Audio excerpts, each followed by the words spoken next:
कोई डाउट है यहाँ तक? क्लियर है? मैसेज कर दीजिए अगर डाउट है तो।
ओके मानसी, आपने डाउट पूछा है कि एक बार आर्टिकल 22 वापस बता दीजिए। मानसी, अभी हम डीपीएस पे कर लेते हैं, फंडामेंटल राइट्स पे हम वापस आएंगे। आर्टिकल 22 बेसिकली वो होता है कि प्रिवेंटिव डिटेंशन को के लिए होता है, ठीक है। इट्स अगेंस्ट, अगर ट्रायल और डिटेंशन के अंदर अगर कोई बेवजह फंसा है तो उसके लिए, उसको प्रिवेंट करने के लिए कि प्रॉपर तरीके से उसका ट्रायल हो, ऐसे नहीं कि अननेसेसरी ऑथोरिटेरियन तरीके से हो। तो दैट्स आर्टिकल 22। अगर आप एक बार पढ़ लीजिए, अगर आपको डाउट आता है तो मैं आपको कल नेक्स्ट क्लास में वापस बता देती हूँ। बट अभी हम फंडामेंटल राइट्स हमने कंप्लीट किए हैं, अब हम डीपीएस पे स्टार्ट करते हैं और इसको कंप्लीट करने की कोशिश करते हैं। यहाँ तक क्लियर है सब? यू वांट ब्रेक और समथिंग लाइक दैट? ऐसा कुछ है कि ब्रेक चाहिए?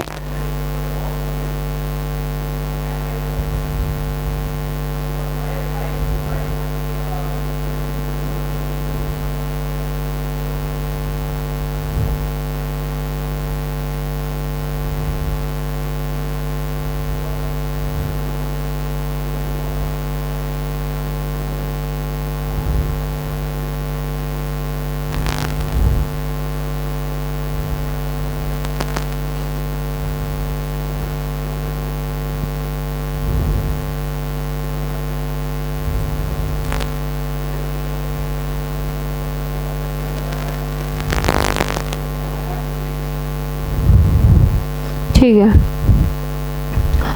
नाउ डीपीएसपी, इसके अंदर जो आर्टिकल्स आते हैं वो 36 से 51 आते हैं, ठीक है। उसके बाद हम देखेंगे सोर्स क्या है, क्रिटिज्म क्या है, क्लासिफिकेशन, कंपैरिजन और फिर केस के बारे में डिस्कस करेंगे। ये हमारा फॉर्मेट चलेगा। नाउ सबसे पहले इंट्रोडक्शन, ये इंपॉर्टेंट है कि हमने कहाँ से बोरोड लिए हैं। They has been borrowed from the Irish constitution, जिन्होंने आयरिश ने कॉन्स्टिट्यूशन कॉपी की है स्पेनिश कॉन्स्टिट्यूशन से। ये मेंशन है पार्ट 4 में। मुझे कमेंट करके बताया कि फंडामेंटल राइट्स का कौन सा पार्ट था और कौन से कहाँ से लेके कहाँ तक आर्टिकल थे। Quick, this is a quick test. जल्दी कमेंट करके बताइए मुझे कि फंडामेंटल राइट्स का कहाँ तक था और डीपीएस और कौन से आर्टिकल्स थे उसके अंदर।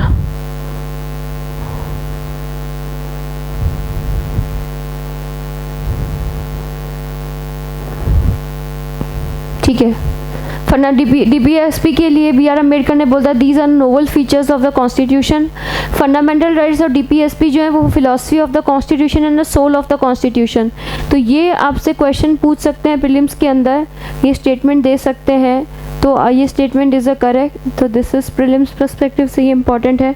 गुड, लिविंग सोल ने आंसर दिया पार्ट 3। मानसी ने आंसर दिया article fundamental rights are from 14 to 18। Good job guys. DPSP lays down the goal of the philosophy as a socio-economic democracy और political democracy से जो अलग है। ग्रेनवेल ऑस्टिन ने बोला है कि DPSP और फंडामेंटल राइट्स जो है वो कंसाइंस ऑफ द कॉन्स्टिट्यूशन है।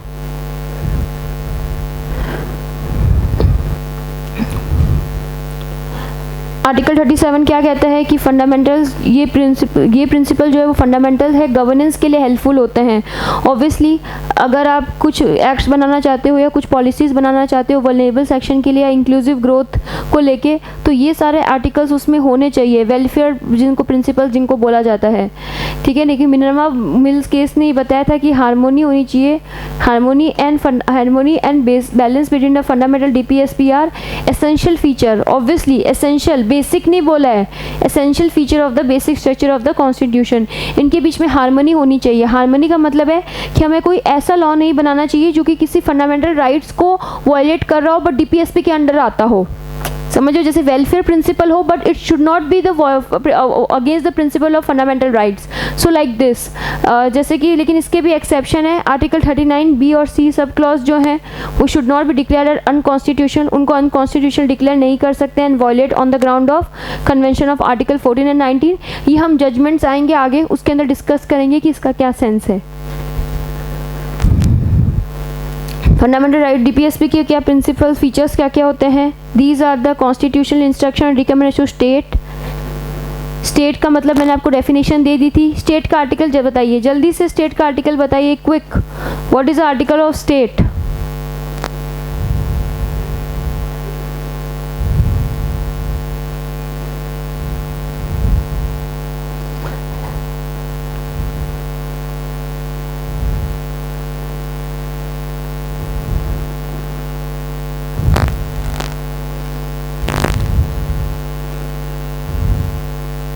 मानसी ने बोला है article 12, good.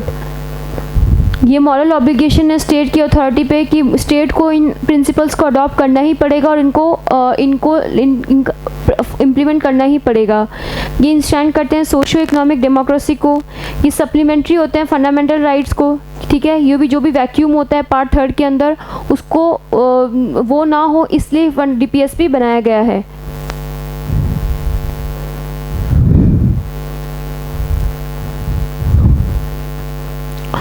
BN Rao case के अंदर ने रिकमेंड किया था कि rights of individual should be divided into 2 category, justiciable and non justiciable, ठीक है। DPSP जो है उनको हम रिजेंबल करते हैं, इंस्ट्रूमेंट ऑफ इंस्ट्रक्शन भी बोला जाता है, जो कि गवर्नमेंट ऑफ इंडिया एक्ट 1935 में लिखा गया था। DPSP जो है वो बहुत ही comprehensive economic social political programme होते हैं डेमोक्रेटिक स्टेट के लिए। DPSP जो है वो वेलफेयर स्टेट को एम्बॉडी करते हैं, ठीक है। इनका एम होता है कि political liberty, equality and fraternity, ठीक है। ये हेल्प करते हैं कोर्ट को कि वो एग्जामिन करे in determining and examining the constitutional validity of the law. So these are the factual points, जब पढ़ लो आपको वैसे ही समझ आ जाएगा। नाउ क्लासिफिकेशन 3 प्रिंसिपल है, one is socialist, then Gandhian, then liberal intellectual. Socialist के अंदर ये आर्टिकल्स हैं, आप चाहो तो इनके प्रोविज़न इस तरीके से याद कर सकते हो और चाहो तो पूरे प्रोविज़न देख के देख सकते हो कि कौन सोशलिस्ट हो सकता है, कौन सा गांधीयन हो सकता है, कौन सा लिबरल इंटेलेक्चुअल हो सकता है, ओके। नाउ सोशलिस्ट, तो सोशल प्रिंसिपल जो होते हैं जो कि सोशल फ्रेमवर्क प्रोवाइड कराता है, इकोनॉमिक एंड सोशल जस्टिस, जो कि वेलफेयर के कॉन्सेप्ट को जस्टिफाई करता है, जिसमें सबसे पहले आता है आर्टिकल 38। आर्टिकल 38 ये बताता है कि वेलफेयर ऑफ द पीपल को हमें प्रमोट करना है, किस तरीके से, justice, social and economic political उनको राइट्स प्रोवाइड करा के, मिनिमाइज होना चाहिए इनके इनकम के अंदर, मतलब कम से कम इनइक्वालिटी होनी चाहिए, चाहे वो सोशल हो, इकोनॉमिक हो, किसी भी प्रकार की इनइक्वालिटी हो, ठीक है। आर्टिकल 39 ये बताता है कि state policy must secure adequate means of livelihood, मतलब प्रॉपरली लाइवलीहुड को उनको प्रोवाइड कराया जाए, इक्वल डिस्ट्रीब्यूशन ऑफ रिसोर्सेज, ऐसा नहीं कि किसी एक कम्युनिटी को या एक सोसाइटी को रिसोर्सेज ज़्यादा मिल रहे हैं और किसी को कम मिल रहा है, इक्वल डिस्ट्रीब्यूशन हो, preventive of concentration of wealth जो है उनको प्रिवेंट किया जाए, इक्वल पे मिले इक्वल वर्क के लिए, ऐसा नहीं कि जेंडर डिस्पैरिटी हो, ऑल्दो ये सब चीज़ें होती है, लेकिन स्टेट चाहता है कि ये सारे प्रोविजंस हो और उनके मद्देनज़र रखते ही उनकी पॉलिसीज़ इंप्लीमेंट की जाए। Opportunity for healthy development of children, healthy development हो चिल्ड्रन को, तो इस तरीके की हमें पॉलिसीज़ बनानी चाहिए। 39A justice, free legal add, ये हमने जुडिशरी के टाइम पे डिस्कस किया था ऑल्टरनेटिव डिस्प्यूट रेजोल्यूशन करते वक्त कि हमें equal free legal aid and aid पर को। Now Article 41, right to work, education, public assistance in the event of unemployment, old age and sickness. Article 42, हमें मटर्निटी रिलीफ प्रोवाइड कराना चाहिए। 43 living wage, decent standard of life and social culture opportunity. Article 43A participation of workers in a management of industry. Article 47 nutrition उनको maintain रखना चाहिए, raise करना चाहिए और standard of living का, तो ये भी इसके अंदर इम्पॉर्टेंट है। नाउ गांधीयन प्रिंसिपल जो होते हैं उसके अंदर आ जाएगा आपका आर्टिकल 40 आ जाएगा। गांधी जी क्या बोलते हैं, विलेज पंचायत आपने पढ़ा ही होगा, खादी चरखा इन सब को प्रमोट करते हैं गांधी जी, तो ऑब्वियसली आर्टिकल 40 के जो प्रोविजन होंगे वो गांधीयन प्रिंसिपल के अंदर आएंगे। आर्टिकल 43 लोकल इंडस्ट्रीज़ को प्रमोट करना, like cottage industries, individual corporation. 43 यानी कि वॉलंटरी ऑर्गेनाइजेशन का फॉर्मेशन करना, कोऑपरेटिव सोसाइटी बनाना। 46 मतलब गांधी जी हमेशा वेलफेयर पीपल को, वल्नरेबल सेक्शन को, उनके लिए काम करने को ज़्यादा कहते थे, तो वो कहते थे कि हमें इस तरीके की प्रमोशनल करनी चाहिए एक्टिविटीज़ जो कि इंटरेस्ट हो SC ST का एंड वुमेन का and poor weaker section of the society. 47 ये कि obviously prohibit the consumption of intoxicating drinks and drug. 48 prohibition against the slaughter of cows and their breeds. Liberal intellectual मतलब कि जो भी society को liberal thought provide कराए थे, liberal thought मतलब प्रोग्रेसिव थॉट्स प्रोसेस जो प्रोवाइड कराए, उसके लिए है यूनिफॉर्म सिविल कोड, जिसके लिए आर्टिकल 44 दिया गया है। शाहबानो केस के अंदर बोला गया था कि ये हेल्प करेगा इंडिया को नेशनल इंटीग्रेशन के लिए, जिसमें सिविल कोड जो होना चाहिए यूनिफॉर्म होना चाहिए, ठीक है, irrespective of religion. Early childhood care ये ऐड किया गया था 45 में। 48 agriculture and animal husbandry, obviously this is the most important primary economic activity, तो उसको प्रमोट करना चाहिए, तो लिबरल थॉट है, तो ये इसी के अंदर प्रोविजन दिया गया है। 48A इन्वायरमेंट को सेफगार्ड करना चाहिए, इन्वायरमेंट को प्रोटेक्ट करना चाहिए। कुछ प्रिंसिपल्स जो कि हमने 42 कॉन्स्टिट्यूशनल अमेंडमेंट एक्ट के थ्रू ऐड किए थे, जो कि थे आर्टिकल 39, 39A, 43A, 48A, ये 4 आर्टिकल इम्पॉर्टेंट है, ये आप याद कर लीजिए, प्रीलिम्स पर्सपेक्टिव से इम्पॉर्टेंट है कि 42nd अमेंडमेंट एक्ट के थ्रू कौन कौन से प्रिंसिपल ऐड किए गए थे। Okay, now 44th amendment act के थ्रू, 44 अमेंडमेंट एक्ट के थ्रू आर्टिकल 30। अब मुझे आप बताइए कि article 39, 39A, 43A and 48A ये किसके अंदर आते हैं, सोशलिस्ट, गांधीयन या intellectual? This is a quick test, just comment me in the chat box, मुझे बताइए कि किस किस के अंदर आते हैं। थॉट प्रोसेस है, सोचिए कि किसके अंदर आ सकते हैं।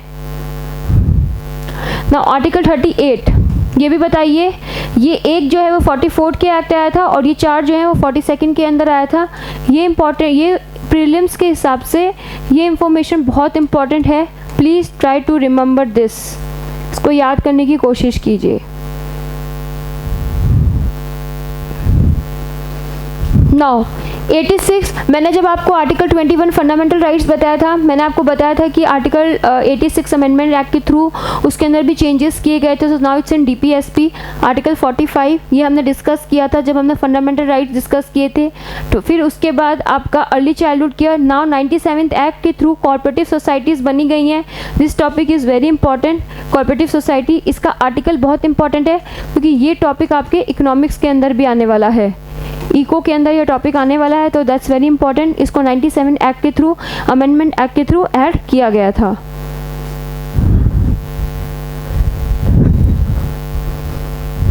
नाउ अब आते हैं कॉन्फ्लिक्ट अगर हो फंडामेंटल राइट्स में DPSP में, मैंने आपको कहा था कि इसके अंदर जजमेंट्स इंपॉर्टेंट है, तो ये टॉपिक जो आपके मेंस GS2 के पर्सपेक्टिव से इंपॉर्टेंट होगा, तो आप इसके अंदर लिख सकते हो। जैसे कि चंपकन दोराई राजन केस है, इसके अंदर बताया गया था कि अगर कॉन्फ्लिक्ट हो फंडामेंटल DPSP में तो क्या होगा, तो उन्होंने कहा कि कुछ नहीं होगा, फंडामेंटल राइट जीत जाएंगे, ठीक है।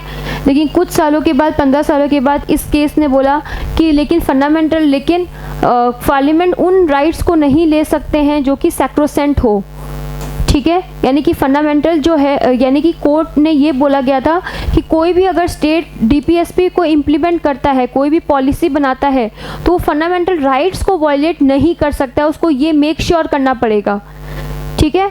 फिर पार्लियामेंट ने इसके अंदर अमेंड किया, पार्लियामेंट ने अमेंड किया कि नहीं, पार्लियामेंट के पास पावर है, ये this is a example of conflict between two separation of power like judiciary versus legislative. तो पार्लियामेंट ने बोला कि नहीं, पार्लियामेंट के पास पावर है कि वो कोई भी ऐसा लॉ बनाए जो कि फंडामेंटल राइट्स को टेक अवे कर सकता है। हैंस उन्होंने इंसर्ट किया आर्टिकल 31C, जो कि किसको इम्प्लीमेंट करने के लिए, आर्टिकल 39 के प्रोविजन ए एंड आर्टिकल 39 की प्रोविजन बी को इम्प्लीमेंट करने के लिए। क्या है? Equal protection of law and no concentration of wealth. हमने पढ़ा था अभी आर्टिकल 39 क्या है।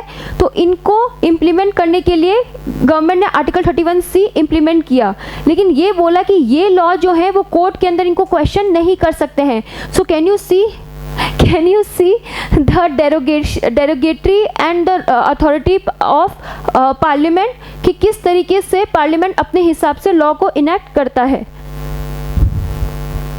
Now Keshavananda Bharati case, this act is very important.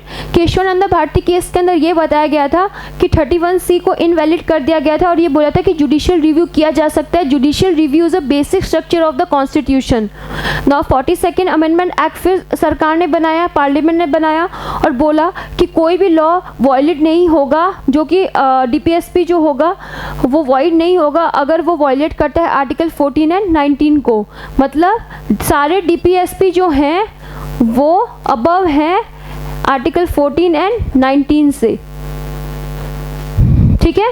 फिर मिनर्वा विल केस आया, जिसने 42nd अमेंडमेंट एक्ट में ये बोला कि सुप्रीम कोर्ट ने ये देखा कि there should be a balance between the fundamental right and DPSP, और एट प्रेजेंट ये है कि फंडामेंटल राइट्स ऑब्वियसली अबव है DPSP से,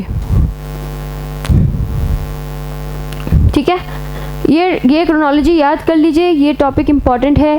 directive principle outside the part 4 335 part 16 में, जो कि क्लेम्स करता है SC ST को सर्विस को।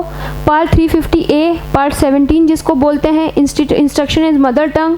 आर्टिकल 351 पार्ट 17 में, जो कि development of Hindi language. So these articles are important. आप ये आर्टिकल्स याद कर लो, क्योंकि ये आर्टिकल्स प्रीलिम्स में मैच द फॉलोइंग के अंदर पूछे जाते हैं।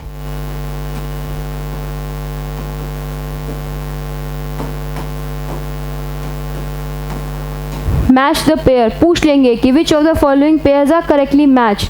तो आर्टिकल 335 ये डायरेक्टिव प्रिंसिपल ही है, बट आउटसाइड द पार्ट 4 है। अभी हमने क्या पढ़ा था? फंडामेंटल राइट, जो कि आउटसाइड द पार्ट 3 थे, हमने पढ़े थे। वैसे DPSP है जो आउटसाइड द पार्ट 4 हैं, ठीक है। तो ये इंपॉर्टेंट है आर्टिकल्स और इनके प्रोविजंस, सो प्लीज़ उनको एक बार आप याद कर लीजिए। क्लियर? नाउ डिफरेंस, हमने फंडामेंटल राइट्स की स्लाइड्स में डिफरेंस पढ़े थे, फिर से ही आ गया है। फंडामेंटल राइट्स, DPSP और फंडामेंटल ड्यूटीज़ में हमने डिफरेंस पढ़े थे। क्या डिफरेंस थे? Now these are against the difference, these are bordered from the USA fundamental rights, लेकिन DPSP मैंने बताया था आयरिश से लिया था, और आयरिश ने कहाँ से लिया था? स्वीडन से लिया था। They are prohibited the state from doing certain thing. Fundamental rights obviously क्या होता है प्रोविजन में? Prohibition of this, no state shall be taken against, abolition of untouchability like this। लेकिन यहाँ पे ये स्टेट को प्रोवाइड कराता है कि आप चीज़ें करो, यानी कि कॉटेज इंडस्ट्री को प्रमोट करो, एनिमल हस्बेंड्री को प्रमोट करो, like this. It encourage state to do certain provision. These are justiciable fundamental right, but DPSP are not justiciable. Justiciable का मतलब मैंने आपको समझा दिया था क्या होता है। फंडामेंटल राइट्स पॉलिटिकल डेमोक्रेसी को मेंटेन करता है, DPSP social and economic democracy को मेंटेन करता है। फंडामेंटल राइट्स का मॉरल एंड पॉलिटिकल सैंक्शन होता है, लेकिन DPSP का लीगल सैंक्शंस होता है।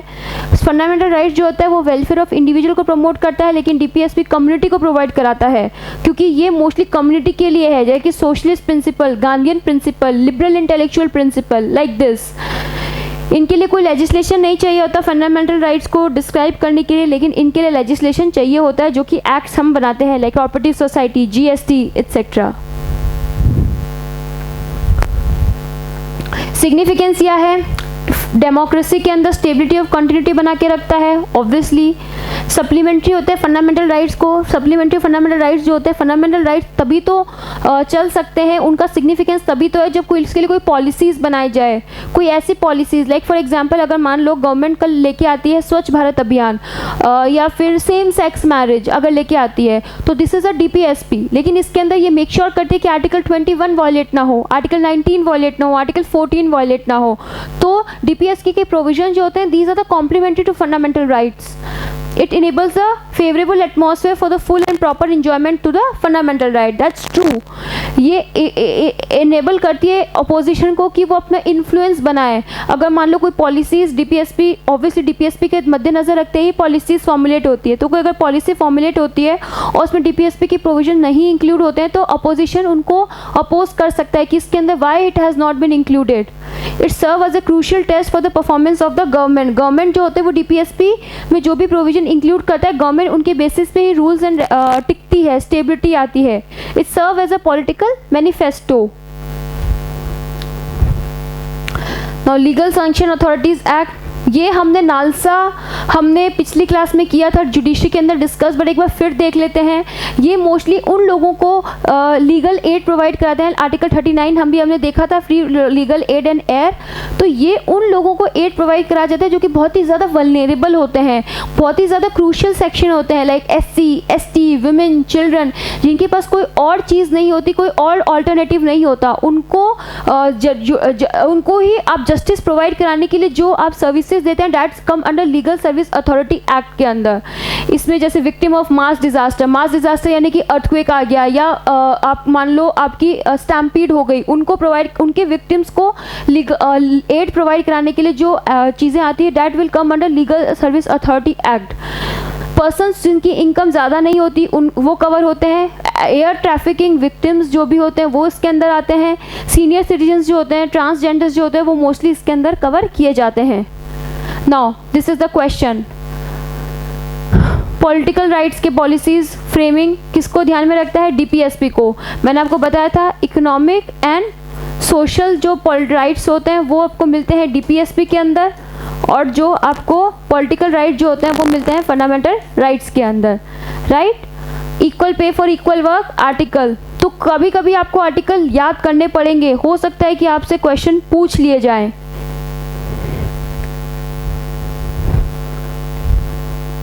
ओके, सो गाइस हमने काफ़ी इम्पोर्टेंट टॉपिक्स डिस्कस कर लिए हैं, लाइक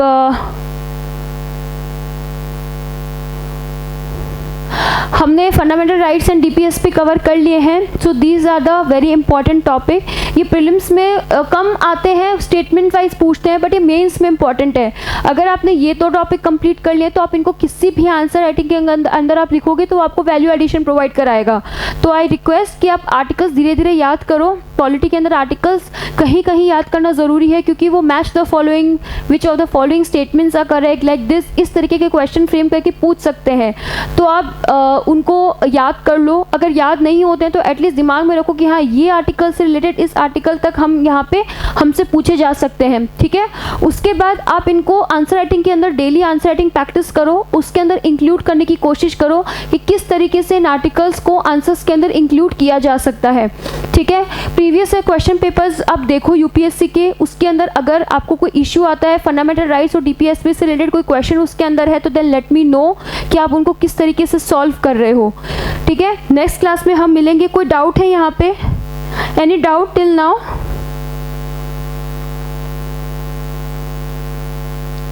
ठीक है, कोई डाउट नहीं है. तो see you in the class, next class में हम डिस्कस करते हैं आगे के टॉपिक जो कि पॉलिटी में इम्पॉर्टेंट है. So till then take care, good night, bye bye.